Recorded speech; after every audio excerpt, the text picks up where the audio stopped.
சரி ஆமா என் ஒய்ஃப் அழகா இல்லன்னே வச்சுக்கோங்க, அதுக்கு என்ன இப்போ? யூடியூப்ல பைக்ல விளாக் வீடியோஸ் போட்டதன் மூலமா பிரபலமானவர் தான் டிடிஎஃப் வாசன். சொல்லப்போனா தமிழ்நாட்டுல சர்ச்சைக்குரிய நபர்கள்ல ஒருத்தரா இருந்தாருன்னு கூட சொல்லலாம். பட் கடந்த சில வருஷங்களா தான் இவர் எந்த விதமான சர்ச்சைகள்லையுமே சிக்காம இருந்துகிட்டு வராரு. இப்படி இருக்கிற நிலையில கடந்த சில மாசங்களுக்கு முன்னாடி டிடிஎஃப் வாசன் தன்னுடைய மாமன் மகளை காதலிச்சு திருமணம் பண்ணியிருந்தாரு. இவங்களுடைய இந்த திருமணம் ஃப்ரெண்ட்ஸ் முன்னிலையில கேரளாவில் உள்ள குருவாயூர் கோயில்ல தான் நடந்தது. இது சம்பந்தப்பட்ட வீடியோஸ்லாம் கூட அப்பயே டிடிஎஃப் வாசன் ஃபேன்ஸ் மத்தியில வைரல் ஆகி இருந்தது. ஆக்சுவலா அப்பையில இருந்து டிடிஎஃப் வாசன் அவர்களுடைய ஃபேன்ஸ் பலரும் உங்க மனைவியோட முகத்தை எப்ப காட்டுவீங்க, அண்ணியோட முகத்தை எப்ப ரிவீல் பண்ணுவீங்கன்னு அவங்களோட கேட்டுக்கிட்டு வந்துகிட்டு இருந்தாங்க.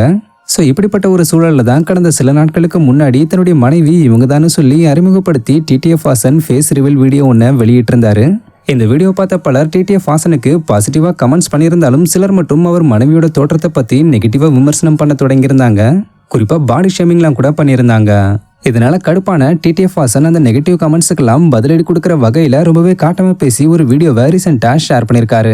அந்த வீடியோல அவர் என்ன சொல்லியிருக்காருன்னா, ஒருத்தர் இல்லைன்னு ஒரு பொண்ணு கமெண்ட் போட்டிருக்கு. ஆமா என் பொண்டாட்டி அழகு இல்லைன்னே வச்சுக்கோங்க. ஆக்சுவலா அழகுன்னு அவங்க என்னத்த சொல்றாங்க? என்னுடைய மனைவி எனக்கு உண்மையாவே அழகுதான், பேரழகுதான். இப்போ உள்ள தலைமுறையில பல வருஷம் காதலிச்சுட்டு வீட்டுல ஒத்துக்க மாட்டாங்கன்னு வந்ததும் வீட்டை விட்டு வெளியே வா, ஓடி போய் கல்யாணம் பண்ணிக்கலாம்னு ஆண்கள் சொல்லும்போது பெண்கள் தங்களுடைய குடும்பத்தை விட்டு வரமாட்டேன்னு சொல்லி பிரேக்கப்னு சொல்லிடுவாங்க. ஸோ இப்படி இருக்கிற ஒரு தலைமுறையில என் பொண்ணு அவ பாட்டுக்கு பேக் எடுத்துக்கிட்டு கிளம்பி வந்துட்டா வாங்க கல்யாணம் பண்ணிக்கலாம்னு. உண்மையை சொல்லப்போனா இதுக்கு என் மேல இருந்த நம்பிக்கையும் ஒரு காரணம்.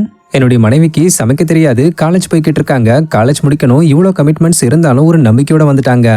ஸோ இந்த மனசைத்தான் நான் அழகா பார்க்குறேன். உடல் அழகு 20 வருஷம் இருக்குமா?